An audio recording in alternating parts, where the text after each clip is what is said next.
ओम नमः शिवाय। हर हर महादेव। सभी को स्वागत है आप सबका मेरे YouTube चैनल में। कथा शुरू करने से पहले आप सभी से मेरा हार्दिक निवेदन है कि अभी तक यदि आप लोगों ने मेरे चैनल को सब्सक्राइब नहीं किया हो तो कृपया कर लीजिए और साथ में ही लाइक भी कीजिए, शेयर भी कीजिए। सावन का महीना शिव भक्तों के लिए बेहद ही खास माना जाता है। यह महीना इतना खास होता है कि इस माह में भक्त पूरी श्रद्धा और भक्ति के साथ भगवान भोलेनाथ की आराधना करते हैं और भोलेनाथ के मंदिरों में जाकर उनका जल अभिषेक करते हैं। पौराणिक मान्यताओं के अनुसार इस माह में सृष्टि का संचालन भगवान भोलेनाथ ही करते हैं, इसीलिए यह माह सभी मनोकामनाओं को पूर्ण करने वाला माह कहलाता है। तो चलिए अब शुरू करते हैं। शिव महापुराण का आगे का अध्याय। सभी ऋषि श्री सूत जी से कहते हैं, हे सूत जी, अब आप हमसे भगवान शिव व पार्वती के परम उत्तम व दिव्य स्वरूप का वर्णन करिए। सृष्टि की रचना से पूर्व, सृष्टि के मध्यकाल व अंतकाल में महेश्वर किस प्रकार व किस रूप में स्थित थे। सभी लोगों का कल्याण करने वाले भगवान शिव किस प्रकार प्रसन्न होते हैं तथा प्रसन्न होने पर अपने भक्तों को कौन कौन से उत्तम फलों की प्राप्ति कराते हैं। हमने तो सुना है कि भगवान शिव महान दयालु है, अपने भक्तों को कष्ट में व कभी भी नहीं देख पाते। ब्रह्मा, विष्णु और महेश तीनों देवता शिव जी के अंग से ही उत्पन्न हुए हैं।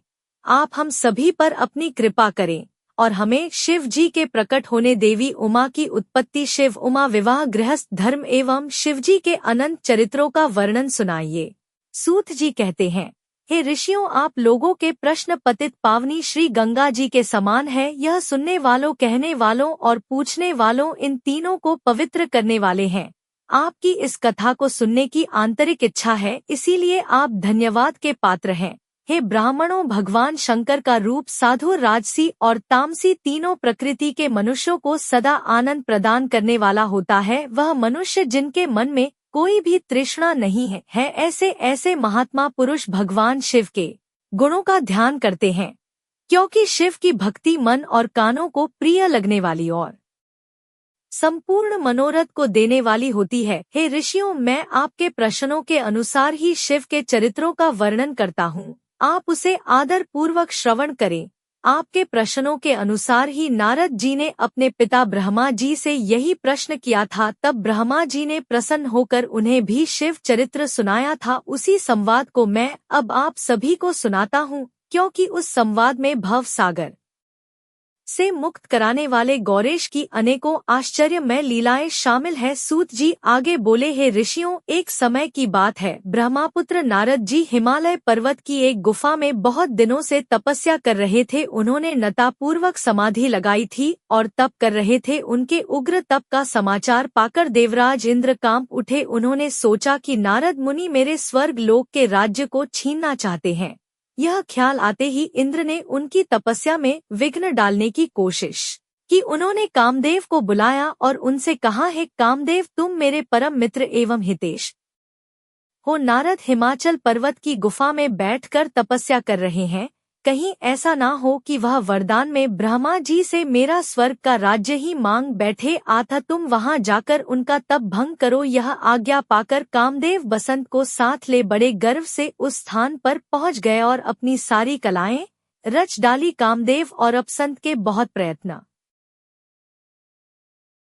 करने पर भी नारद मुनि के मन में कोई विकार उत्पन्न ना हो सका। महादेव जी के अनुग्रह से उन दोनों का गर्व चूर्ण हो गया। ऐसा इसलिए हुआ क्योंकि महादेव जी की कृपा से नारद मुनि पर कामदेव का कोई भी प्रभाव नहीं पड़ रहा था। पहले उस आश्रम में भगवान शिव ने भी तपस्या की थी। उसी स्थान पर उन्होंने ऋषि मुनियों की तपस्या का नाश करने वाले कामदेव को भस्म कर डाला था। कामदेव को भस्म देखकर उनकी पत्नी रति ने बिलखते हुए भगवान शंकर से उन्हें जीवित करने की प्रार्थना की थी तथा सभी देवता भी शिव जी से प्रार्थना करने लगे थे। तब भगवान महादेव जी ने कहा था कि कुछ समय पश्चात कामदेव स्वयं जीवित हो जाएंगे, किंतु इस स्थान पर और इसके आसपास जहाँ तक भस्म दिखाई देती है, वहाँ तक की पृथ्वी पर कामदेव की माया और काम बाण का कोई भी प्रभाव नहीं पड़ेगा। इस प्रकार उस स्थान से कामदेव लज्जित होकर वापस लौट आए। देवराज इंद्र ने जब यह सुना कि नारद जी पर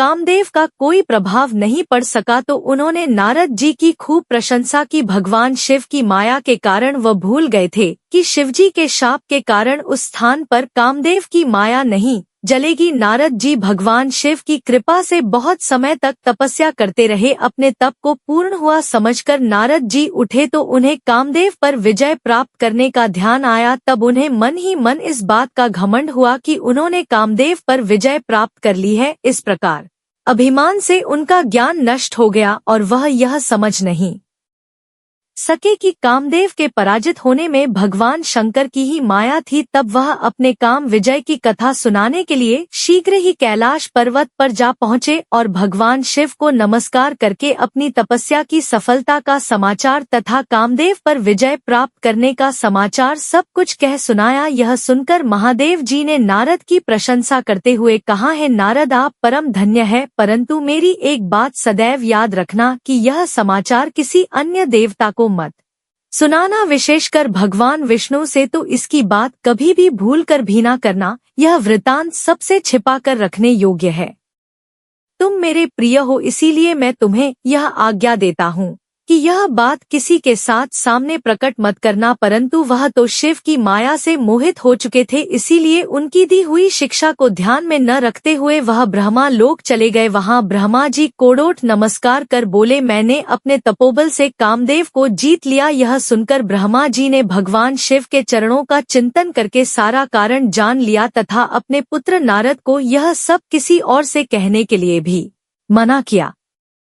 नारद के मन में अभिमान के अंकुर उत्पन्न हो रहे थे, जिसके फल स्वरूप उनकी बुद्धि भी नष्ट हो गई थी। वह तो तुरंत विष्णु लोक पहुंचकर भगवान विष्णु को यह सारा किस्सा सुनाना चाहते थे। अतः शीघ्र ही वह ब्रह्मलोक से चल दिए। नारद मुनि को आते देखकर भगवान विष्णु सिंहासन से उठ खड़े हुए। उन्होंने नारद को गले लगा लिया और आदर सहित आसन पर बिठाया। भगवान शिव के चरणों का स्मरण करके भगवान विष्णु ने नारद जी से पूछा, नारद आप कहाँ से आ रहे हैं और इस लोक में आपका शुभ आगमन किस लिए हुआ है? यह सुनकर नारद जी ने अहंकार सहित अपने तप के पूर्ण होने पर कामदेव पर विजय प्राप्त करने का सारा हाल उन्हें कह सुनाया। तब भगवान विष्णु काम के विजय के असली कारण को समझ चुके थे। वह नारद जी से बोले, हे नारद आपकी कीर्ति एवं निर्मल बुद्धि धन्य है। काम क्रोध एवं लोभ मोह उन मनुष्यों को पीड़ित करते हैं जो भक्तिहीन है। आप तो ज्ञान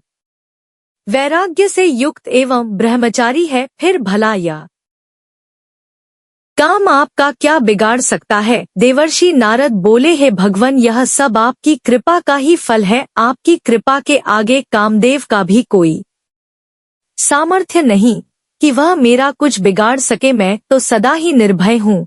इतना कहकर नारद जी विष्णु भगवान को नमस्कार कर वहां से चल दिए। तब सूत जी बोले, हे महर्षि हो, नारद जी के चले जाने पर शिव जी की इच्छा से विष्णु भगवान ने एक अद्भुत माया रची। उन्होंने जिस्र नारद जा रहे थे वहां एक सुंदर नग बना दिया। वह नगर बैकुंठ लोक से भी अधिक रमणीय था। वहां बहुत से विहार स्थल थे। उस नगर के राजा का नाम शील निधि था। उस राजा की एक बहुत सुंदर कन्या थी। उन्होंने अपनी पुत्री के लिए स्वयंवर का आयोजन किया। उनकी कन्या का वरण करने के लिए उत्सव बहुत से राजकुमार वहां पधारे। उस नगर की शोभा देखते ही नारद जी का मन मोहित हो गया। जब शील निधि ने नारद जी को आते देखा तो उन्हें सादर प्रणाम करके स्वर्ण सिंहासन पर बिठाकर उनकी पूजा की। फिर अपने देव सुंदरी कन्या को बुलाया, जिसने महर्षि के चरणों में प्रणाम किया। नारद जी से उसका परिचय कराते हुए शील निधि ने निवेदन किया, है महर्षि यह मेरी पुत्री श्रीमती है। इसके स्वयंवर का आयोजन किया गया है। इस कन्या के गुण दोषों को बताने की आप कृपा करिए। राजा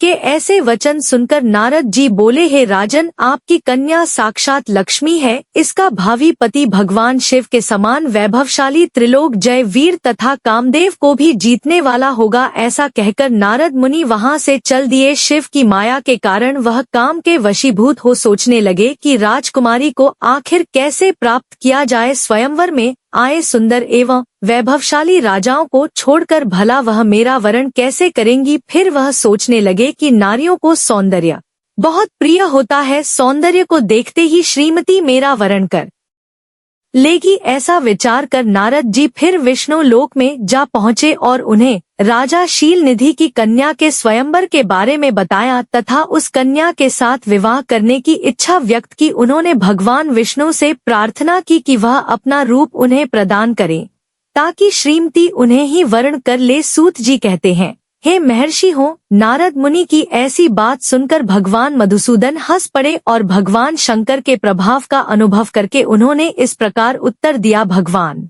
विष्णु बोले, हे नारद, वहाँ आप अवश्य जाइए, मैं आपका हित उसी प्रकार करूं जिस प्रकार पीड़ित व्यक्ति का श्रेष्ठ वैद्य करता है, क्योंकि तुम मुझे विशेष प्रिय हो। ऐसा कहकर भगवान विष्णु ने नारद मुनि को वानर का मुख तथा शेष अंगों को अपना मनोहर रूप प्रदान कर दिया। तब नारद जी अत्यंत प्रसन्न होते हुए अपने को परम सुंदर समझकर शीघ्र ही स्वयंवर में आ गए और उस राज्य सभा में जा बैठी। उस सभा में रुद्रगण ब्राह्मण के रूप में बैठे हुए थे।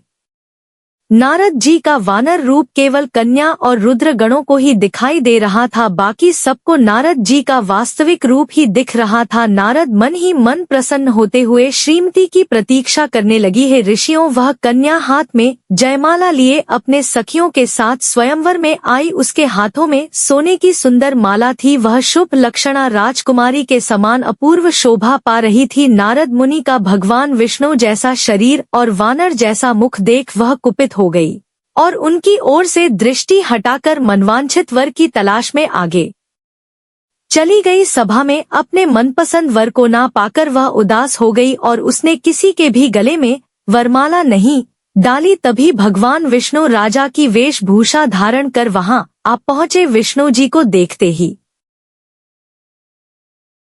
उस परम सुंदरी ने उनके गले में वरमाला डाल दी। विष्णु जी राजकुमारी कोडोट साथ लेकर तुरंत अपने लोक को चले गए। यह देखकर नारद जी विचलित हो गए। तब ब्राह्मणों के रूप में उपस्थित रुद्र गणों ने नारद जी से कहा, है नारद जी, आप व्यर्थ ही काम से मोहित हो सौंदर्य के बल से राजकुमारी को पाना चाहते हैं।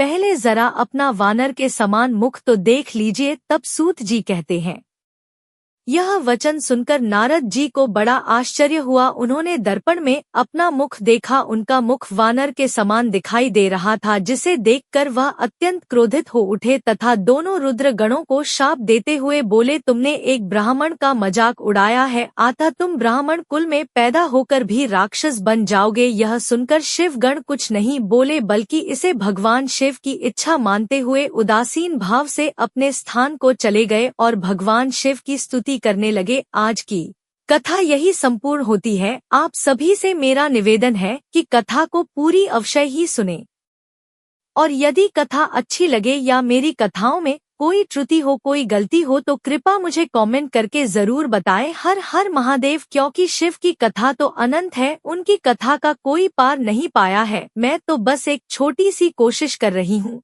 उनकी कथा का श्रवण करने की और आप सभी भक्तों तक पहुँचाने की। हर हर महादेव। मिलते हैं कल आगे की कथा के साथ।